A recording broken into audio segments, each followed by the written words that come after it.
Ghana stands at a moment of opportunity, a stable democracy, a sophisticated financial system, a long tradition of entrepreneurship. Across cities, towns, and rural communities, businesses are created every day to meet local needs, sustain livelihoods, and contribute to national development. The question is no longer whether the potential exists, but whether capital is structured to serve it. Ghana faces a persistent $15 billion SME financing gap, and available finance is often short-term, disconnected from the realities of growing enterprises. Ghana was the second country in Africa to join GSG Impact. It really took radical collaboration from a group of ecosystem actors from Ghana. The big conversation is about the global shift towards domestic capital mobilization. So it only makes sense for us to really look at the global economy and the way that geopolitics is working right now to realize the urgency of looking at our domestic capital, right? The domestic capital will serve our domestic private sector to create the jobs that we need for our youthful population. We've all seen how the basic need of sending money home, transferring money to your village, to your parents, to your loved ones, has really been solved by the very African creation of mobile money.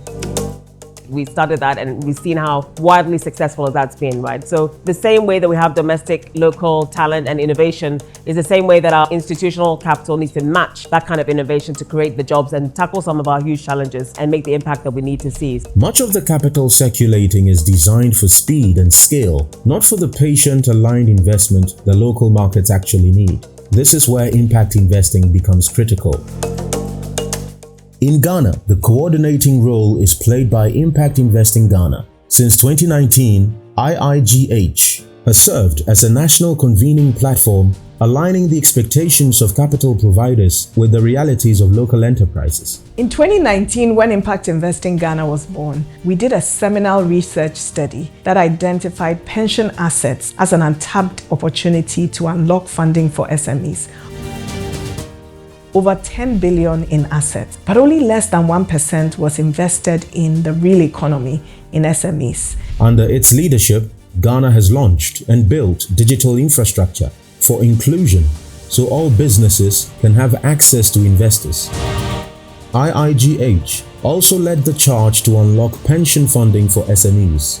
The goal: to translate Ghana's annual $43 billion sustainable development financing gap into an investable, structured opportunity. Since 2019, we've done pension capacity building. We brought the pension industry together to create an action plan on how we could unlock pension capital profitably for the real economy. We worked to structure a fund of funds, create an impact framework that would ensure that we can have great return for the pension clients, but also impact. And it's all accumulated in the launch of Chigaba, the Fund of Funds. The Chigaba Fund of Funds, a 1 billion Ghana cedi blended financial vehicle, approximately $75 million, designed to unlock Ghana's domestic institutional capital, particularly its pension industry. So the challenge for us as an ecosystem in terms of impact investing, in terms of venture capital private equity, is to really work with our regulators, work with our pension funds, in particular our insurance companies, to really explain and get them to understand the huge amount of potential there is to diversify the way they invest and drive their capital into the SMEs that drive the real sector. More than 2/3 of first close commitments came from Ghanaian investors themselves. 30% catalytic capital de-risks 70% commercial funding, structured in local currency to eliminate exchange rate distortion. The projected impact: 250 SMEs supported, 40% women-led, 50,000 jobs created, 94,000 livelihoods improved.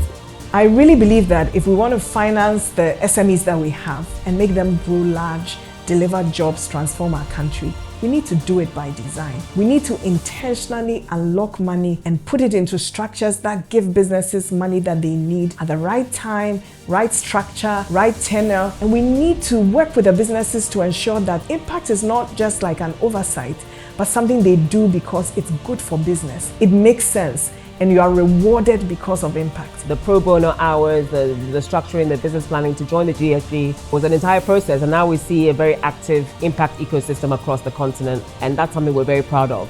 we've really been able to build at a national and regional level very specific ecosystem interventions that we have been leading and convening to really build the impact economy across the continent. What Ghana has demonstrated is that local capital, structured with intention, is more than capable of driving national development. Africa's future prosperity will not be driven by aid, but by the strength of local systems that can attract and responsibly manage serious capital. Accra did not just host a conversation, it produced a proof of concept.